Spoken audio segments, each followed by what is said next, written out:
This is Life's a Pitch TV.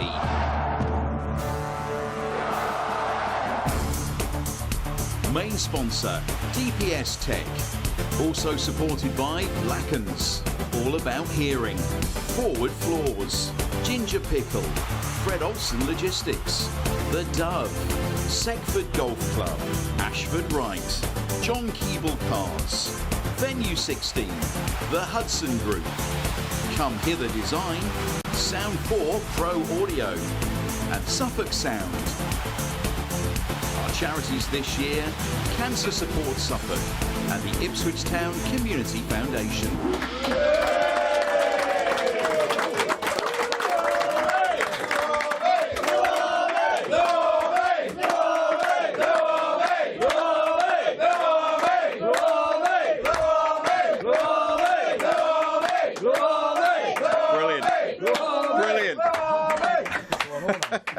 We have got a capacity crowd this week. Welcome, welcome, welcome to the DPS Tech Arena. I'm your host, Mark Murphy. Let me introduce you to the team. He's back, Terry Butcher.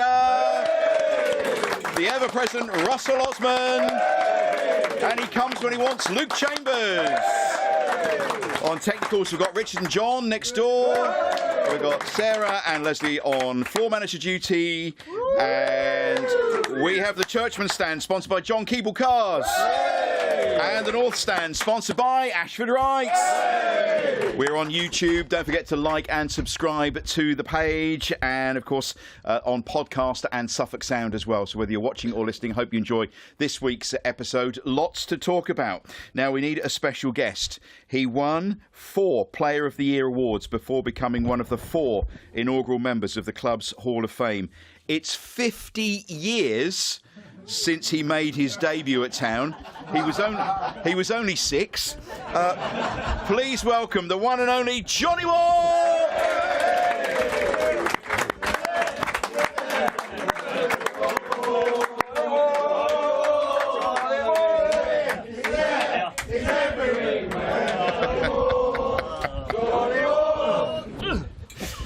Warky, welcome to the show. Cheers, mate. Welcome, welcome, welcome. Thank you, crowd, for singing the sanitised version of His Hearing Varies. Really PG that. Yeah, well. Disappointed. Yeah, well, sorry. It's the radio, you know, they don't like that. Can you remember your debut? Yes. As if it was yesterday. Really? Yeah. It was against Leeds in the FA Cup quarter-finals. You know, I played in the youth team on the Tuesday, and the game was on the Thursday. And I got a call to go and meet the lads at Filbert Street, Leicester, and I thought I'm just going along because there's a couple of injuries I might not be needed. And I get to see the boss, and he says, "You're playing." I went, "Oh my God," I nearly followed through. So, because you know, when you play in the youth team, then you're suddenly... How old were you, John? I was 17. Amazing. 17, I was like probably then the 5th choice centre-back, because there was a few people got injured, so I was next in line, and they threw me in against Leeds, who were not just the best team in England then, they were the dirtiest team.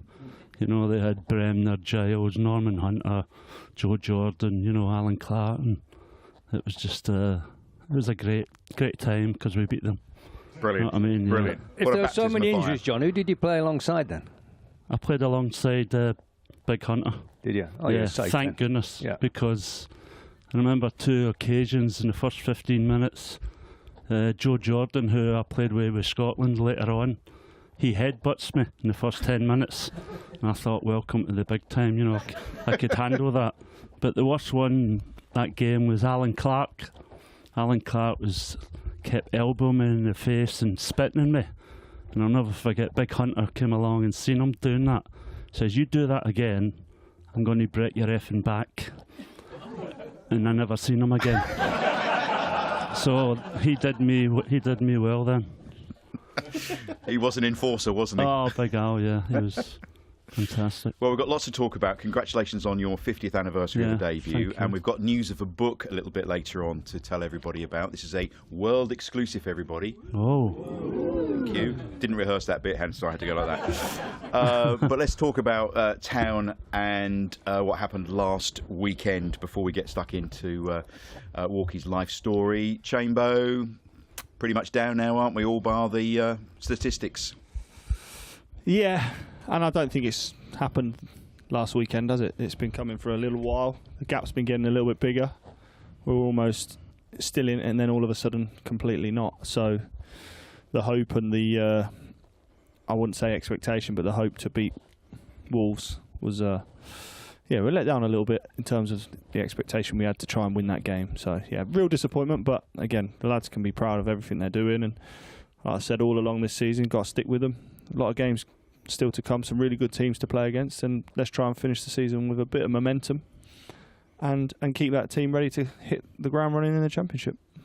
Russ, what do you make of it all now?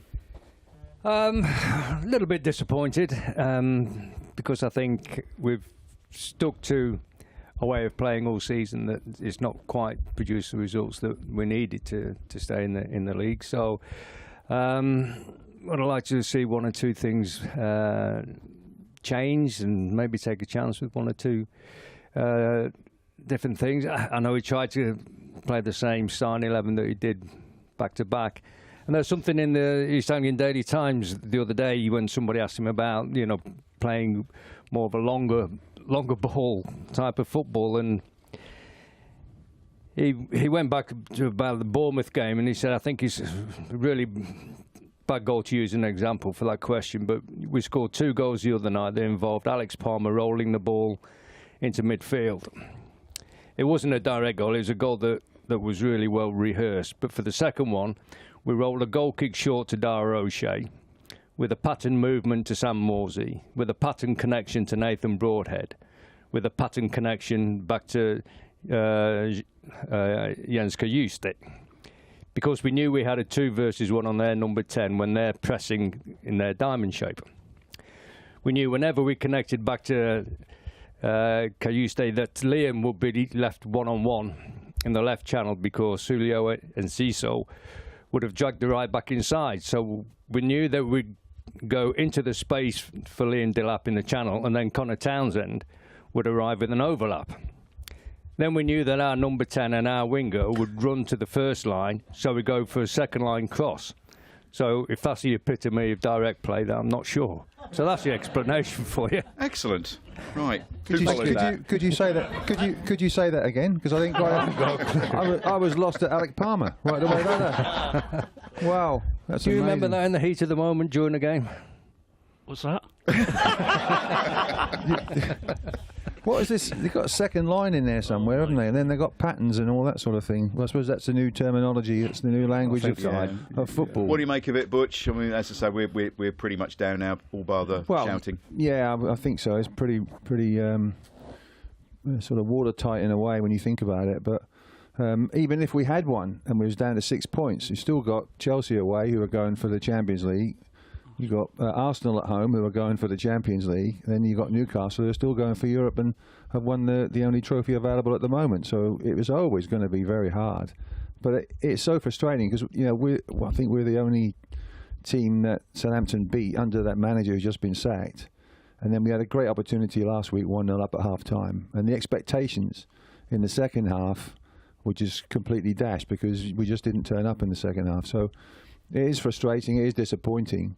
But they've done very well to get here, and you sort of think, well, if we do go down, then hopefully not a lot of players will leave. There'll be players that will stay, and I think that they would want to stay, and go through the process of getting promotion again, because we've been there very recently. You know what it's like, you know what they have to do, so they know this league and are more familiar with this league. It was always going to be a big ask. So we're much further forward than we were this time last year, aren't we? We're much further forward. Much further forward as a club. In over 20 years we're much more further forward, but it has been a great experience, and it's nice to see all the really good players and good teams come to Portman Road. But it is disappointing that we haven't beaten more teams at Portman Road. We've only, won 1? Is it at Portman Road? Anybody say? Chelsea. Yeah. What do you make of it, Warky? Yeah, very similar what they're saying. I think the last game summed it up, because, first half I thought we'd done okay and we deserved to be ahead. But the second half we were poor. And you just can't afford to do that when you're playing at this level. This level is the hardest league in the world, and you get punished, and I just think we're just not good enough in sort of defending as such. And as I say, I know we're talking about the players and positions and all that, and I always think we should have maybe brought in Hurst to play alongside Delap, personally. But I think it's too. I don't know if that goes down well with the manager or whatever, but I do think they two would be a handful and they would have made a bit of difference. Yeah, we've touched on we've had that discussion here a few weeks ago, didn't we? And we said if the three of us were the centre halves and we were playing against Delap on his own, after now if they put Hurst on with him, and me, Chamber and Terry, we've got a problem, haven't we? But I don't know why he's not tried that. So I think the fans, when we left the ground, were all just a bit like, oh well, it's just got to accept it and move on, really, haven't we? And just have a good end to the season. Keep pushing Chamber, keep playing. I mean, they'll be playing for places and pride till the end of the season. Yeah, and they'll be planning for next year already. So Kieran will be looking at his players, who's going to respond and take these last few games as an opportunity. But yes, you can leave the ground thinking, oh well, but that doesn't mean that people still can't demand the maximum from the players. We're not going down with a whimper. Let's demand from the sidelines, and support at the same time. But not let it just drift away. I think it's disappointing, as Russell says, and we all echo that. But to lose 25 points from winning positions, you sort of think, well, if you manage to get half those 25, you'll be up there level with Wolves. Yeah, and a real dogfight. I think the main concern for me that's not been dealt with. They've really they've got into really good positions and they've created good opportunities, and yet haven't delivered on those opportunities. And I think that's the thing. You say, well, have we been good enough in certain, probably in all areas, not quite good enough, but we actually got to the point where we were nearly good enough, if you see what I mean. We made changes late on last week. I know Connor Townsend, I think he tweaked a hamstring, didn't he? So I think he had to go off. But we changed both full-backs, and all of a sudden we get exposed in those positions again. And Is it strength in depth? I mean, something Kieran said in his post-match interview was that some of the other seasoned Premier League clubs have been there quite a while. But we're taking Townsend off and bringing Davis on. So you would have thought there's no difference in stature there, really, except I think Townsend's a better defender than Leaf. But, it's just a shame that he did tweak it. So. And also as well with the injuries to key players. I mean, I would love to have seen Chappers a lot more in this team, because I feel he was one that could unlock the door. And if you look at Gibbs White, if you look at creative players, we haven't really got anybody in midfield, especially that can open the door, that can hit a pass through, like a through pass. It's up to Enciso and Hutchinson and all these sort of people that are playing in that number 10 role. But it's not always about the 10 role. It's midfield players can actually see and direct balls, particularly to Delap and then Hurst, who are very keen to run the channels and want to test him. So Chappers is different because he can hit the ball first time he sees it before he gets to the ball. He's got a picture on straight away. Yeah. They get the ball like and John create had. stuff. No, John had a picture.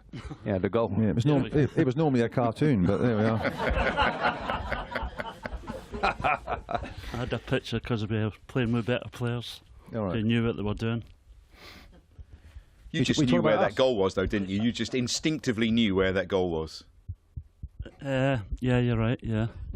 No, it's just the way we played, you know what I mean? As if when it did come to myself, if I had a chance to, I knew where to put it in. Were you ever coached in terms of finishing? Because I know you were a centre-half when you first came, but when you became that midfield player, the box-to-box midfield player, and the timings, the timings was brilliant, but also the finishing. Because you stroked and passed the ball in the net.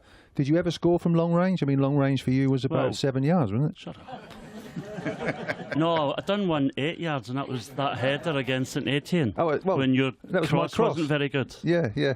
I made your cross look good. Yeah, you did. But you had very good pattern connections with Franz Tyson and Arnold Muren, didn't you? Yeah. Yes. So if they got the ball, you just went, because you knew it would come in the box sometime, Well, I said when Arnold had the ball with his left foot, Arnold used to shout to me and say, "You want a header or a volley?" And I says, "Well, whatever you want, I'll put it in." When you were thinking about patterns, you're thinking about tartan, weren't you? That was what you were thinking about. A pint of tartan, yeah. No, but you're talking about finishing. I used to go out with certain players and just do finishing on my own, really, with a goalkeeper, get the goalkeeper.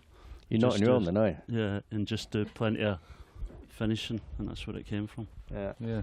But you told me one day, I said, how do you manage to get the space in the box?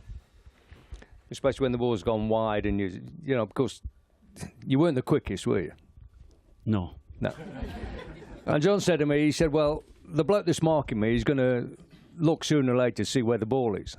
He said, so as we're running along, I'm watching him, and as soon as he looks to see where the ball is, that's when I go. Yeah. And that gives me half a yard to get across him. And hopefully the ball will come in the box as and when I need it. That's what happened, yeah. Yeah. It was just as soon as they switched off. Bloody good player, you, weren't you? We're going to hear more about that in a minute or two. Just a bit of right. speculation. Obviously, lots of people talk about Liam Delap and what the sell-on clause is, what we could sell him for. Do you think, Warky, we can hold on to him? I'd love to hold on to him, Yeah. but, you know, he's been excellent for us. You know, he reminds me of his old school. You know, at the week against Wolves, he was getting battered with the centre-backs and he was standing up to them and having a go at them, and you know, and I just think if we keep him, you know, we'll definitely come straight back up. Yeah. Personally, Russ, can we keep him? I don't know. I don't think so. I think the car's going to be too big. You know, what it is legally or how it works, I'm no idea. But, you know, when you start talking 40, 50 million, Spurs are in there chatting away about stuff. So I'd be more surprised if we do manage to keep him. Okay, Terry? No, I think he's done enough this season to really impress a lot of big clubs. And I think the big clubs will be hovering, and obviously, you know, they'll have him watched and all that sort of thing even more. But he's already been watched, I think, from early on with us. So he's an excellent player in terms of, you know, leading the line on his own. He puts himself about.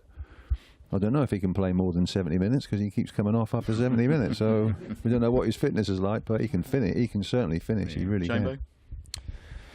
Yeah, I don't see a scenario where Man City haven't put a clause in where they don't buy him back and then sell him on.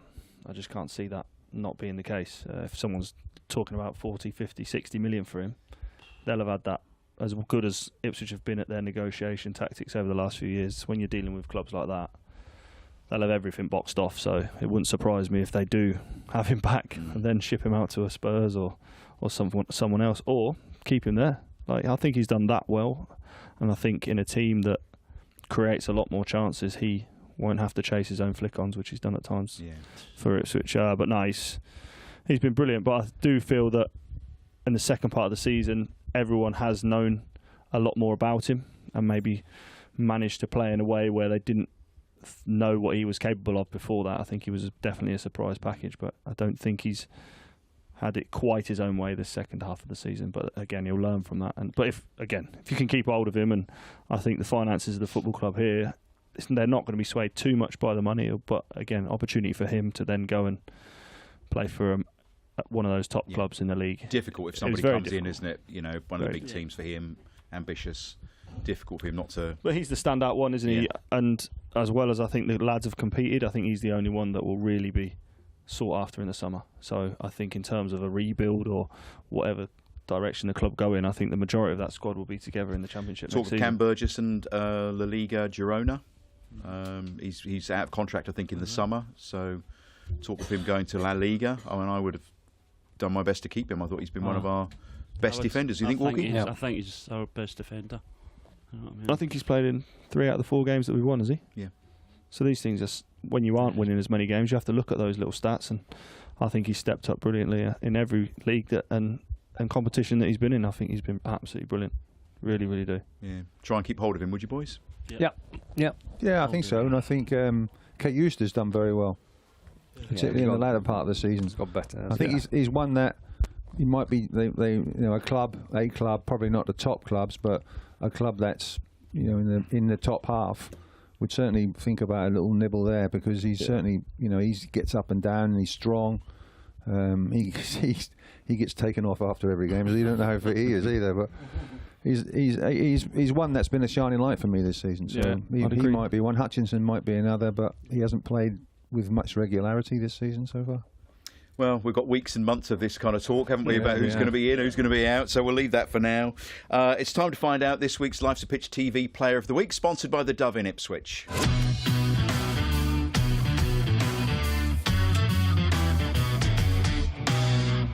So, Russell, who would you go for this week?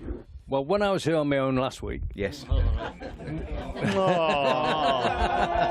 Was it Billy No Mates, was it? it wasn't really no mates, you know, so I consulted people alongside me. And we said we would try and pick a player for the future game. Okay. And I went for Connor Townsend, you know, and obviously he did the second line cutback for one of the goals at Bournemouth. And then That was I in thought, the pattern, wasn't it? yeah, and then I thought he was very good at the weekend as well. So I'm going to stick with the same choice that I made last week and my Okay. prediction going forward. Okay. Connor Townsend. Butch?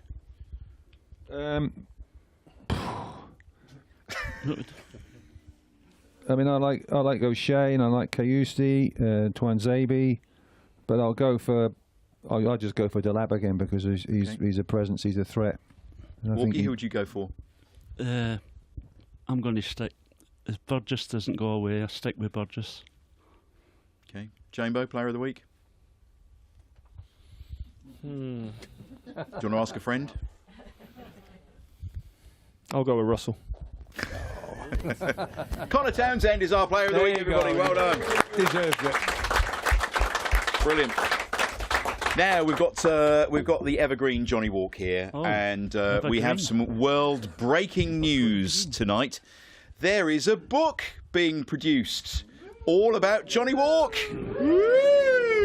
And a big cheer, please, for the man who's putting it together. He's just done the George Burley book. He did the 1981 book, and he's done a Sir Bobby Robson reversion of that book. It's Neil Prentice.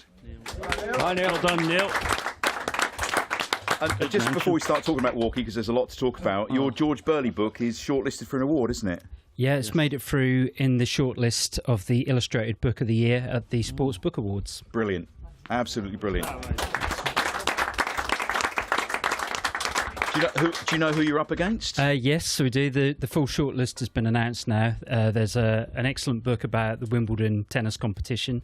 There's a book about Admiral football kits as well. One about Chelsea. So we should beat that one okay. But yeah, it's a good company to be in. Right, well done. Thank Admiral you. football kit's a book about them. I Yeah. loved the Admiral kit when I was young, because dirty old Leeds, Walkie, at that era, Yeah. they had the little pennants on their socks, didn't they? Do you remember that? I think I got a couple in my eye. Those were the days. So you're putting pen to paper and you're well on the way to a John Wark book as well. Yeah, really well advanced on it.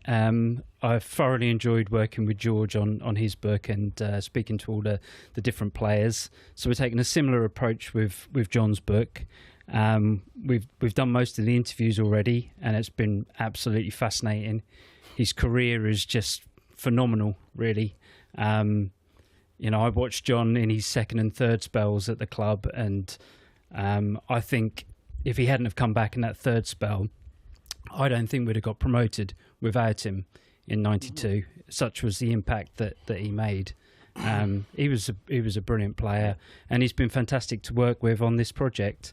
There's just so much to write about. It, you know, there's 240 pages, but it could easily be 500. It's incredible. We'll try and squeeze some of those stories out of him tonight. When is it available? I think we'll have it available by the start of October. Okay, we're save the date. well ahead of schedule. Yep. Yeah. Okay. Good. Walkie, then, how does it feel to have I Neil know. working his magic? Great lad, you know. He told me he did George's book and got in touch with me, and we've hit it off, and everything's going to go well, hopefully. But I think he's been a bit surprised, like because a lot of people still recognise me all over the world. You know what I mean? I went on holiday the other week and I get mobbed. Oh, you were there, weren't you? I was there. Yes. We were in Stansted Airport. We were flying off to Toulouse, and you were off to Lanzarote for the week. And yeah, you had struggles getting through, like always. Everybody spotting you. Yeah. A lot of people were calling out Bruce, though. Bruce Grobbelaar. Yeah, that was the ones from Liverpool. Brucey. Bookends, you are, aren't you? That happens a lot, doesn't it? It does happen every week I go to Liverpool. Yeah. Have you given Neil some exclusives and some stories that haven't been told? Have you been honest that way? Or I think you better ask him. Oh, you're not going to. You're not going to release it. No, you're not going to release it. Okay. Well, most of the time, Terry, has been me telling John what actually happened. So Really? it's been we were quite a lot probably of with that, him on a few of those nights, yeah. You've actually got mentioned a few times. Oh, did I? Yeah. What, For for the cross? Nothing to do with your football ability. Let's start at the very beginning. When you were, what are your earliest memories of kicking a ball around in Glasgow? It just happened because all kids used to be out in the street when they're, I don't know, 5 or something like that, 5 or 6, and I used to join in, and Mum would say, come back when it gets dark, for your tea. It's the sort of thing what happens. So you just go out and playing in the street with kids, and then it just goes from there, Then you get in a boys' club team, and then sky's the limit. But my older brother was he ended up being a footballer, so I was trying to copy him. But he went to St Mirren, and I went to a couple of teams better. Is it true that, close your ears to this one, Butch, is it true that Celtic came in for you? Yes, yeah. But this was when I had been... When you were a child, wasn't it? No, not a child. Oh. This is when I was sort of playing for Liverpool at the time. Oh, right, okay. Yeah. So they come in, and Liverpool were playing Celtic, and we beat them, blah, blah, blah, and Billy McNeil was the manager. So he comes into the lounge after the game and says, John, can I have a quick word with you? He says, do you fancy coming home? I says, yeah, I love Glasgow. He says, no, here. I went, no way. I says, if I can't, my family would disown me if I came here. But they also disowned you when you scored 2 goals for Ipswich against Rangers as well. Yeah, that's another thing. I played Ipswich played against Rangers, and all my family were at the game. Mum and dad, brothers. Mum and dad, when they were alive at the time, brothers, they were all in the director's box of Rangers with their Rangers scarves on. And I'm playing for Ipswich. The score was 2-1, and I scored both goals. So I came out after the game, they wouldn't speak to me. They actually didn't speak to me for a month, and it was only a friendly. That's what it's all about. Yeah. I mean, I'm still waiting for a call for Rangers to come in for me. Oh, there's still time. Yeah, there's still time. You'll probably get a game now. You're right, the way they're playing. We talk about the Ipswich-Norwich rivalry. Well, 6 points next season, don't worry. But that really is intense, isn't it, in Glasgow? It's you don't realise, but Butch will tell you about it. It's just... I was just brought up that way, either a Rangers or a Celtic, blah, blah, blah. And to be playing in these sort of games, or that game, must be unbelievable. And Big Butch has done me in that one, hasn't you, mate? Yeah, well and truly done. Yeah. You're very proud of that. But I don't you like teams with blue shirts, don't you? So you're quite happy. That's another thing. It shows you how bad it is. My wife went out the other night with a green and white top on. Unbelievable, and I said, him to take any pictures of me near her, they'll be in trouble. That shows you how it's stupid things like that. But yeah, we're all slightly having an aversion to green, don't we, down here as well. How did you end up at town then? Well, basically, I was when I was getting older as well, I was in a great boys' club team in Glasgow, some Chapel amateurs, and they had a lot of players who all went and made it professional from there. So I've been playing in Glasgow, and Ipswich were down in Glasgow looking at some games or whatever, and they asked me if I wanted to come to Ipswich for a trial. And then my first comeback was, where is Ipswich? You know what I mean? So I went away to Ipswich in a bus myself. It took 12 hours, I think. I can't remember getting to. You come down on your own? Yeah. Oh, right. Yeah, come up on the next one. I did the trial, blah, blah, blah, and then they ended up signing, but I actually got homesick a lot, and I wanted to leave after about 3-4 months, you know what I mean? But Bobby says, you know, get yourself in decent digs and get yourself a decent woman. That's what he said as well, to settle you down. And then the next minute I make my debut when I'm 17, and then the rest is history. You were still, after you made your day, you were still playing youth team football as well, though, weren't you? Yeah, I was in the youth team, as I say, and as I say, we won the youth cup during that time. Were you a midfield player at that time, or were you still centre half? Basically, I was at the beginning. I started as a centre half, then I went into midfield. But when I made my debut, it was centre half. I had to, but my main position was centre midfield. You know what I mean? So who was in the team at that point that you were sort of looking up to? Who were your idols? For Ipswich, yeah. Well, the usual one, Big Al, and the beat was just the best. You know what I mean? But Big Al, I was scared of him, so I just kept an eye on him. I think we all were. Yeah, we all. Everybody was. You know what I mean? But as I say, they two were the ones I just sort of kept an eye on because the position as well. And they looked out for you? Yeah, they did. Especially Big Al, yeah. Yeah. Did BT show you where to go drinking? No, everybody else did, but it wasn't just Beat. There was a lot of people. You just go with the flow, don't you? You know what I mean? And we had a great team spirit amongst us all, you know. So it was a great culture shock, though, coming down from Glasgow. Yeah, it was. It took me a while to get settled, but the best thing was getting in the first team, and then you go from there. Yeah. You know what I mean? And then you started taking penalties, which you were quite legendary at doing. I knew. In my head was, because I used to practice them and whatever, and I always thought if we got a penalty, or if I got a penalty, it was a goal. That's the way I just thought when I took one, and most of the time it was. Yeah. You say you practice them. Did Yeah. you always put them in one corner, or were you able to do? Well, I could. My best corner was in the bottom right, but I used to go both the bottom? sides. You mean the bottom right? No, the side netting. Yeah, but as you look at the penalty, or from the goalkeeper's point of view. If I'm looking there, if he's a goalkeeper, it's going in there. All right. That was my best side. So it's the left side. Yes. Okay. Yeah, my left side, goalkeeper's right No, side. but you never specified. But okay, Oh, fine. right. Right, But I used to. Right, you got that. I used to Yeah. prefer But you used to that practice a lot, though, John. I remember you being out there regularly, one. Yeah. you know, practicing your penalties, a couple of times a week at least. Has it done much Chambo now? No, not from my experience. No, I never saw lads practicing penalties at all. I think they just backed their ability and their confidence at the time. But yeah, I don't think we ever got loads of penalties anyway when I was playing. Don't get any now, do we? No. Did you ever miss one? Me? Yeah, I'm looking at you. Did you ever miss one? It's been drinking again. Actually, I think a total I've missed is 2. Out of Out of about loads. how many? Yeah. I don't know, loads. It's hard to say. Is that fact in the book at all? Has he got that right?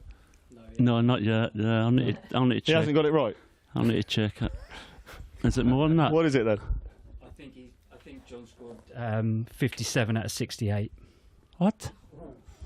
Oh, sorry. Here we go. Never let the facts get in That's the not way very- of a good story. That's not very You good. missed is it? 11, John. But that was over the years. I thought you meant in right. one season. Was that Here we go. Jesus Christ. was that with the youth team as well, or just whoever No. was? Because in That's Europe, a lot. remember 81 when I scored 3 penalties in one game? Against the Greek, scored 3 penalties. We won 5-0 and I got 3 penalties. Yeah, it's your fault that the coach got stoned afterwards. Yeah, as well. that's right, yeah.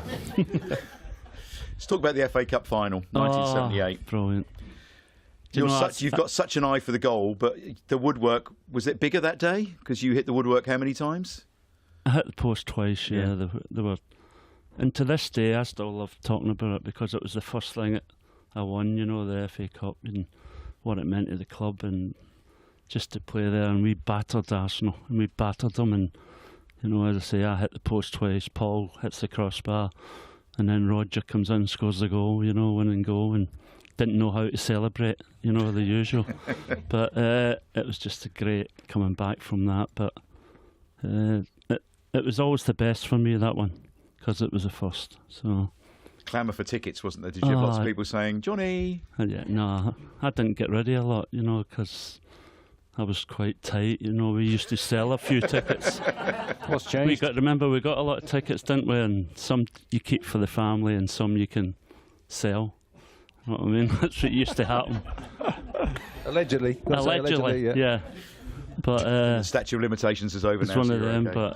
But talking about hitting the post, I hit the post twice, and again, my mum and dad were at the game, and brothers and sisters, and I've come out, you know, and they're like, they're sitting. I said, what's wrong with you? You're all miserable. I've come out with an FA Cup medal, going, nah. And they're like, we had a tenner on you at 20-1 to score the first goal. Why didn't you score? So that's another time they didn't speak to me. John, did you share digs with Dave Geddes? Yes. Yeah. Yeah. So just looking back to the team that won the FA Cup in '78.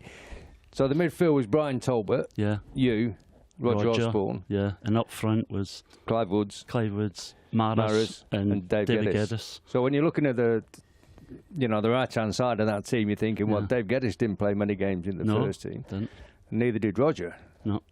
You know, so you'd thought, that's going to be our weak side, but it ended up being the strong side in the end, didn't it? Because the system with two wide players ripped their fullbacks. Their fullbacks, Rice and Nelson. Was that the pattern that you used, was it? No, Yeah. patterned connections. All right, yeah. So they Let it go, you. Come on, it's fine. they two. Sounds better though. It sounds good, doesn't it? But they two ripped, you know, the fullbacks apart. You know what I mean? We played the three up top. Sammy Nelson, left back. And it's hopeless. Yeah, Graham Ricks, Yeah. Liam. So it was, and they two done the business. Yeah. Talking about tickets, Bobby Robson gave us all a lecture that if you do sell your tickets, he says you've got to be very careful, because then they sort of came in heavy, the authorities, FA, and they wanted to you then had to put who you were giving the tickets to and all this sort of thing. And so Bobby was like, you know, you've got to do it the right way, lads. He gave us a right lecture on it, didn't he? Right lecture about it for ages. And it was about, I think it was about a couple of years later that we heard that the police had come to the stadium to interview somebody for mis-selling tickets. Oh. And it was Bobby Robson. It was. I knew I wasn't the only one. We loved it. It was brilliant. Celebrations on the Cornhill, what was that like? It was still great. You know, you just, when you go around the bus and all that, and the whole town's buzzing, and then you come to the town hall, and it's just a great feeling, you know. You see how the fans love it, you know, and it was just, it was great. I can't remember a lot about it because we had a few refreshments on the way around. Yeah. But As you would, you know. But it was just to see the amount of people. Yeah. It was scary. And then the UEFA Cup winning season, we talk obviously about the amount of games Russell played, but the amount of goals you scored in Europe. I know. Setting a new record. So, 14 in Europe. Wasn't it? The whole season I was on fire. I scored 36, I think. Yeah, 36. Is that right, Neil? Did he get 36? He got it right, okay. Hey, well done, Johnny. I hope that's not a question for you all later on. Yeah, I know, but, you know, Europe was great as well, wasn't it? We had a great team, didn't we? And we deserved to, you know, I honestly think we were good enough to win the treble, and we should have, you know, but it was just we played so many games more than, you know, Villa, and we beat them 3 times, you know what I mean? And so I just missed out on 3 trophies. Did you pick up some injuries in that season? No, well, I couldn't have if I played 65 games. You did. Well, you missed one. Yeah, I know. Was that an injury? I don't know. I can't remember. No. I can't remember. I know Russell played them all, didn't he? Yeah. Played them all, but I was one behind you. Oh yeah. Yeah. Suspension. Oh, was that? Yeah. Was that for a bad tackle? Well, I thought it was a good tackle at the time. Yes, but I got booked. Yeah, but it was great, you know. But we had injuries to other players. They were the things that cost us dear. Treble. It really was. But I was doing something with Mark last week, and I looked at that season, and from the date of the first fixture, you know, the League One fixture, to the last game, what was it? You know, the cup final, Southampton game, I think it was.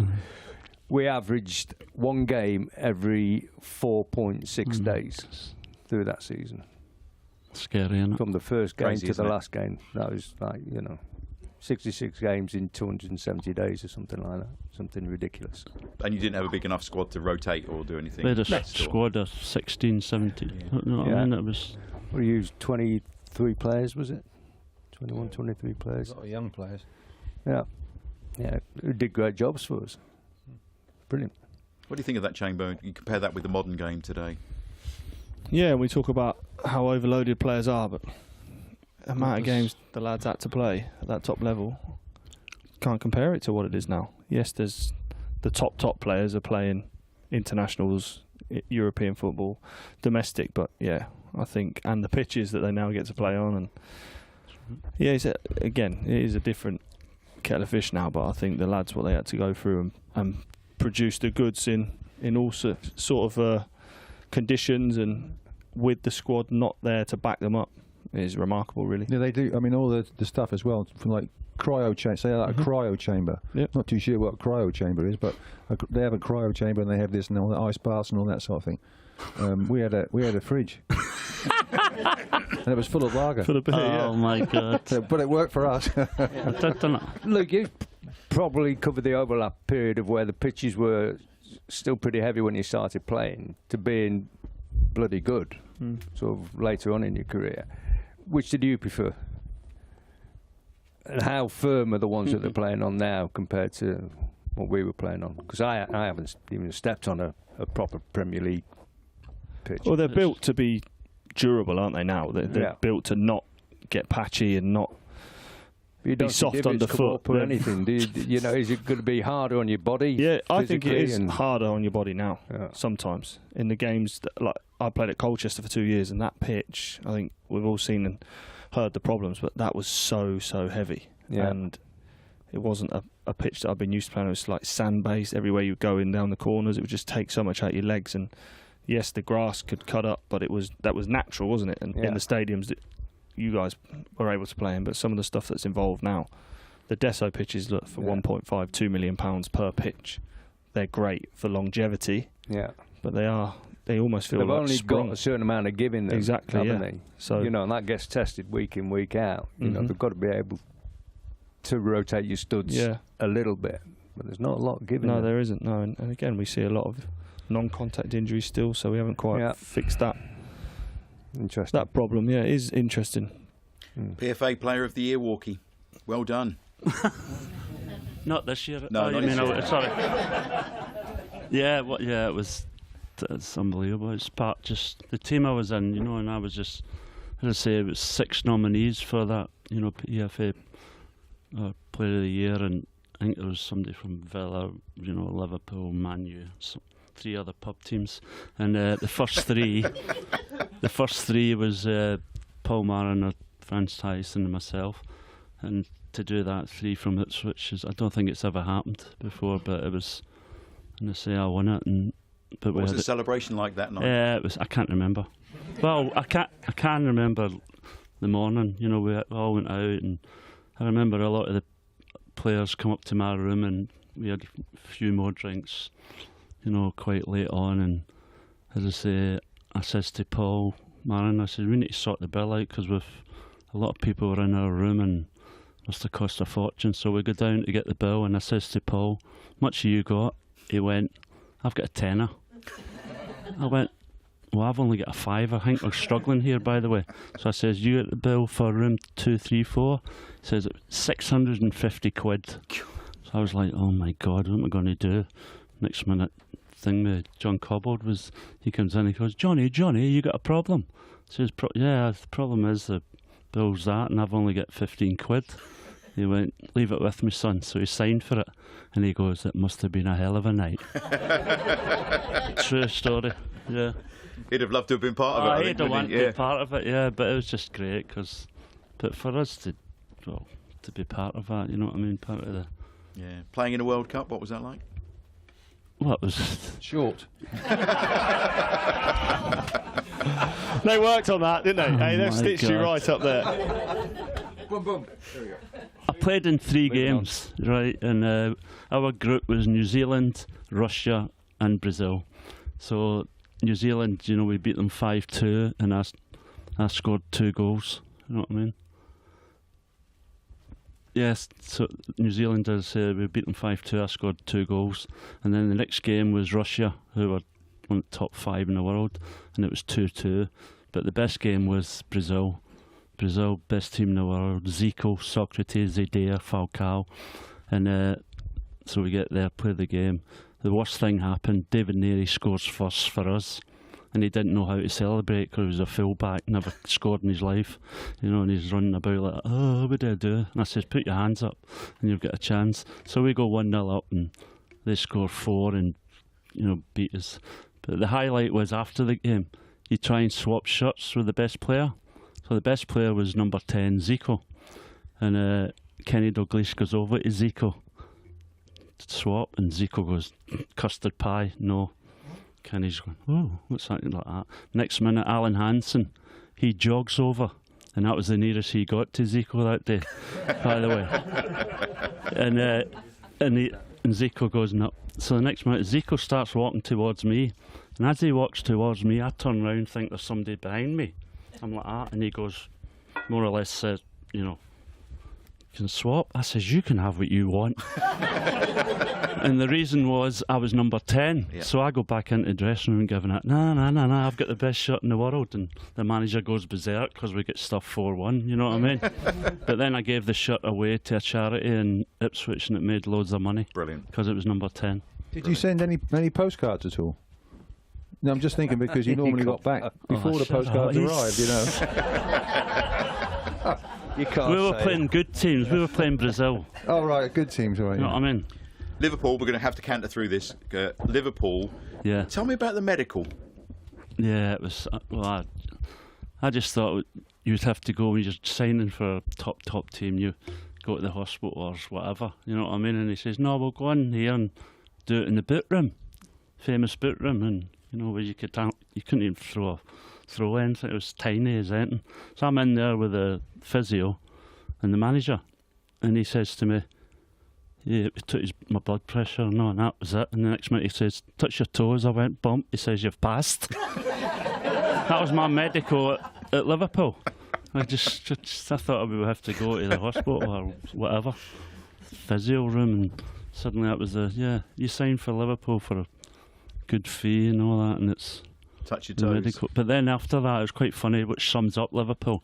I go outside and there's fans there and there's police and whatever, and one of the guys, the Scouser, goes to me, "John, I've got something for you." I went, "All right." So I went just about 30 yards from the reception, went over, and he says, "You'll be looking for something when you move into your new house." He says, "Well, I've got a microwave, telly, video." This was in his van, and he opens it up, and I go, "Well, I'll come back and see you, later on." That was my first day at Liverpool. Scouser tried to sell me things. We'll skip Liverpool. You came back to town, didn't you? What was that period like? It wasn't as, the second time. Well, was that the second time? I'm trying to work out. Second time you were at town, Yeah. and we'll do the third. Yeah. The second time wasn't as good, if you know what I mean. Yeah. So I just wanted to come back to Ipswich, because I had problems at home and all that. And as I said, to get that settled, and just wanted to play, and I played for Ipswich, and that was the best thing that happened to me. But the third time you came Then back. I went back again. I left to go to Middlesbrough, and I came back again thinking, I'm not going to get a game here. You were just training, weren't you, to keep fit? Yeah, I was just training, and I thought, I'm better than some of them at my age. You know what I mean? And I thought, and it ended up, I was just signing a week to week, and it got where I signed, like year to year, and then I played for another 4 or 5 years or whatever. So, And promotion. in promotion, which was fantastic, but I got away with murder. I didn't have to train. I used to turn up on a Friday. You know what I mean? And Was this the first time?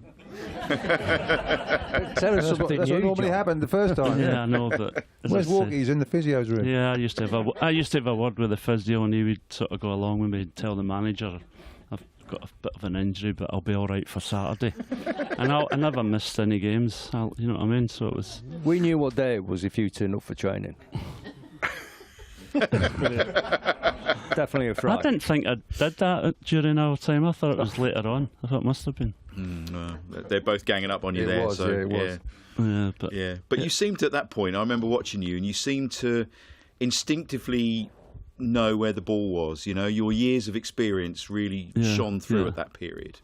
But I always thought, you know, midfield where I was scored all my goals and whatever, but I always thought as a centre-back I was better there, if you know what I mean, because I could see things before it happens, and you know, I just happen to know I can get stuck in, I can win headers, but I just seem to know where to go, and I just thought it was quite easy to play centre-back. Is that right, boys? No. But you do see everything. You have the advantage of that. Yes. Yeah. I'm waiting for a comeback here. Chamber, would you have liked to have played alongside Warky? Of course, yeah, absolutely. Amazing. Unbelievable career to be sat here and alongside these two every week's something else as well. But the achievements for someone playing for Ipswich at those times and the journey is incredible, inspirational, and It's not absolute bad. legend of the game. It's not a bad back four, is it? Here. I know. Oh, flipping right back again. Chamber's right back. But what was great having John in the side, you always knew there's a chance of you getting a goal. Yeah. Whether it was a set piece, Oh, we could have done whether with it was him. open Jeez. play. Oh. We're done with him now. Yeah. I know, But yeah, fantastic. So Neil, come back to the microphone, Neil. Where can we find details? Because you've got, are there any George books left? There's a few. Few. Yeah. You've got the revamped 81 book, which is all about Bobby Robson, which has got a certificate from the boys in. Yeah. And obviously we'll want to know details of the Walkie one when it comes out. Is there somewhere we can go to get all the details? Yeah, we just produced a new website called itfcicons.com. So go and have a look at that, and there'll be details of all of the 3 books. This one with John will probably be available for pre-order within a couple of months' time. We didn't want to take money off people too early, but we'll be releasing it then. And the more people who buy it in advance, that really helps the whole publication process. The support we got with George's book was fantastic. So if everyone who bought that enjoyed it and would like to read about John's career, which was, you know, as we've all said tonight, absolutely phenomenal, please do, you know, press that We'll look button out for and buy it. Yeah. I was just going to say it'd be a nice present for Christmas, but it's April. I'm talking about Christmas already. Look, dreadful, absolutely dreadful. Walkie, you are, you know, an absolute legend for Ipswich Town and Liverpool, but especially for us. No, not Liverpool. We love But you to bits. Ipswich. Give him a big round of applause, everybody.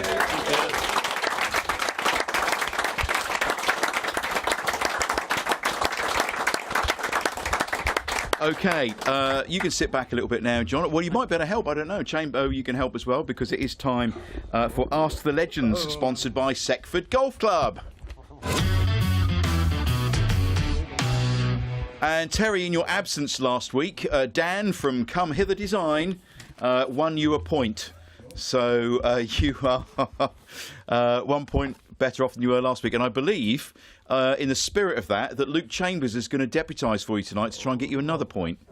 Yeah. Ideal. Is that all right? Thank you. So I can blame him if he loses. No, you go. No, you're in there now. No, You're in there now. So we've got Tony from Seckford with this week's question. Tony. That's a big mistake, that, Terry. Ooh, okay. Okay, so with our special guest tonight and legend, I'm going back to April the 20th, 1982, when Ipswich Town beat Manchester United 2-1. Were you born, Chambo, then? No, he wasn't. No, okay. Okay. Firstly, can you remember that game? Yeah, Terry. All of you were playing, obviously. Terry's now got his pad back. Is it home or away? Home. It's at home. 2-1 win. Ipswich 2, Manchester United 1. And the obvious question would have been how many goals did John Wark score, but everyone knows he scored 2 most games. So he got both the goals. The question tonight is who scored the Manchester United goal and who played in goal for the Town in that game. Okay, 2 points up for grabs. 2 points up for grabs, a chance to really get I close. like this, real spicy. 2 Yeah, points. 2 points. Mixing it up now. Close the gap. Yeah. Great chance for Terry here. So Ipswich See if he can handle the pressure as it builds towards the closing end of the season. Manchester United 1. Business end. Warky scored both goals. So for 1 point, who scored for Manchester United? And for another point, who was in goal for Town? For Manchester United. Yep, 1982. April the 20th. 20th of April 1982. Unless I've got it wrong again. You've No, got you should be history, Tone. Yeah. Terry looks like he's got it. Look. Yeah. Real. Not a clue. Okay. Russell, do you have an answer? Hang on. Okay. What for Ipswich? So who was in goal for Town and who scored for Manchester United? Who's in goal for Town? Dean Gherkin, I think. Good old Gurks. Okay. Terry, Yep, you're all I'm ready, sorted? Yeah. Russell? No, not yet. You're writing War and Peace. Can it? Yeah. Terry! Go on, who scored and who was in goal? I don't know who scored, but I think it might be Stuart Pearson. Russell? In goal, I'm going Cooper. But who scored? I haven't got a clue. Tony? No, I haven't said who I thought played in goal. Go on. I thought Laurie Civil. Laurie Civil. Okay. Yep. You're wrong on both counts. So, John Gidman scored for Man United. Oh my God, this is my mate. Not anymore, John. John Wark scored 2, John Gidman scored, and John Jackson was in goal. Oh, Jacko. John Jackson. And all of you played in the game and none of you knew. Tony, you got another question? Come on, mate. We can't end on that. No points. You got to have a backup question. I did have one, but Go on. it's the obvious answer. Because he's the answer. well, that went well, didn't That it? went well. So, yeah, moving on swiftly. Thank you, Tony, very much. What are we going to do? Oh, yes, it's time for our Table Footy Challenge, sponsored by Fred Olsen Logistics.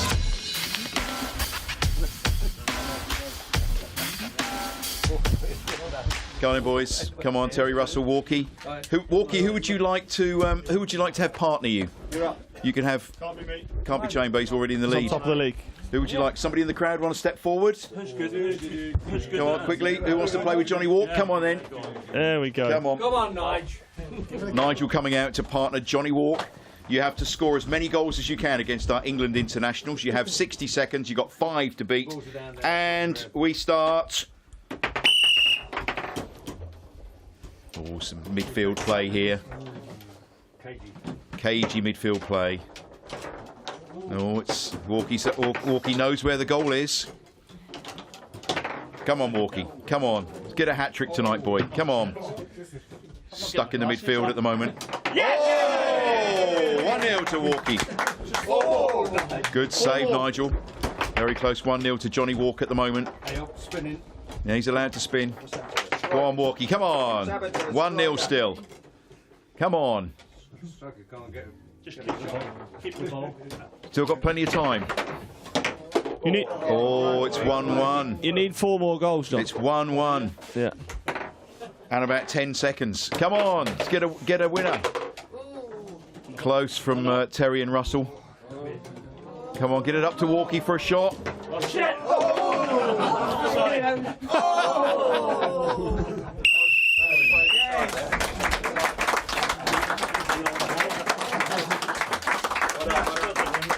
Brilliant. Brilliant. Even Stevens.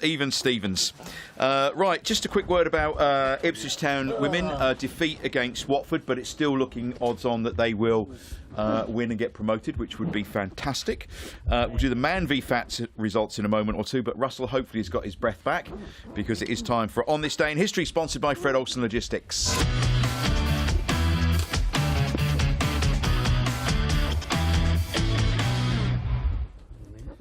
Right, on this day in history, I'm going to start on the 8th of April, actually 1978, when Town travelled to Highbury to face West Bromwich Albion in the FA Cup semi-final. I'm going to miss a bit out here, but skipper Mick Mills struck the second on 20 minutes from Mick Lambert's corner, as a Wembley day out looks a certainty. However, the plucky baggies reduced arrears with a Tony Brown penalty, and it wasn't until the 86th minute that John Wark's thumping header booked Ipswich's ticket to London and a date with the hot favourites Arsenal, and we know what happened from there.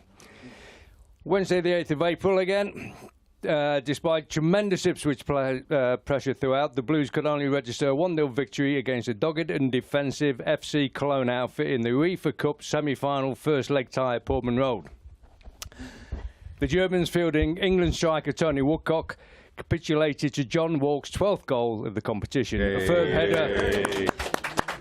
firm header on 33 minutes from Mick Mills's well-flighted cross. Do you remember that? Yes. Probably not. Well-flighted cross from Millsy. No, amazing, No, I isn't don't it? believe that. Also on Monday the 8th of April, Ipswich managed the first league win in 6 years at Carrow Road. Yes. And Tuesday the 9th of April 1895, I don't think anybody will remember that, a special meeting of Ipswich Town Football Club. The chance to move into professional football was turned down due to costs and the fact that football was to be played for fun and not become a business. There you go. And also on the 9th of April 1975, a bad day for Ipswich Town as it lost 2-1 to West Ham in the FA Cup semi-final replay at Stamford Bridge. Despite dominating from start to finish and having 2 clear goals disallowed controversially by twat referee Clive Thomas, Town were denied a deserved Wembley appearance. Right. That And still that's all hurts, that doesn't happened it? round about then. Yeah. Yeah, it does. It was stupid, wasn't it?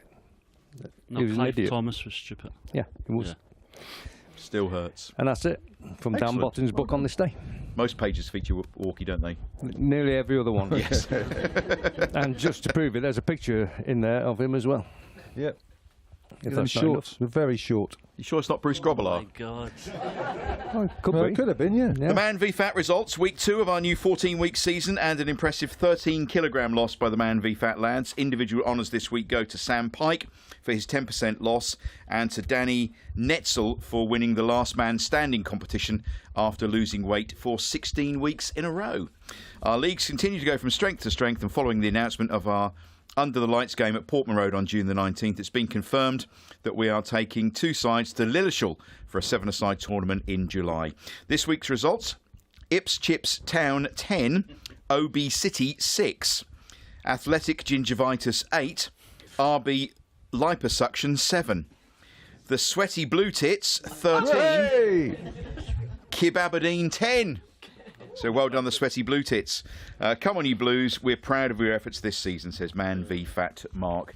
That's it for tonight. Can't wait to see the book, Walkie. And have you enjoyed the process? Yeah, it's been great. Top man. Yeah. Looking forward to that in October. Yeah. Quick look ahead to the weekend. Quick prediction, Russ? Yes, if we get our pattern connections right, we will probably come out with 3 points, even if it is at Stamford Bridge. I'm going up to the game, so I'm looking forward to a day out. Good stuff. Terry? 0-0. Okay. Walkie? We've beat them before, haven't we? We have, yeah. Oh well, we'll beat them again. Okay. Jambo?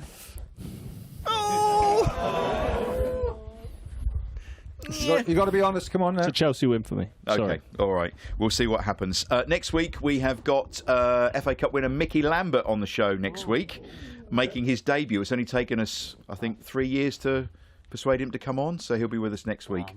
So He'll talk us all about his substitute experience. excellent. what it was like. It's ruthless to in be here tonight. I know, brutal. what it was like to be on the bench so many times. Good job I don't watch the show when I'm not on it. Jesus. It's called The Judge for no reason. You know, unbelievable. That's it for tonight. Thank you very much. We'll see you next week. Blue Army!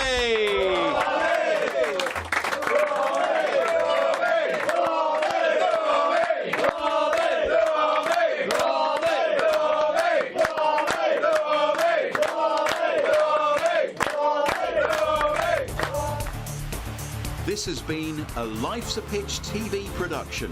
Main sponsor, DPS Tech.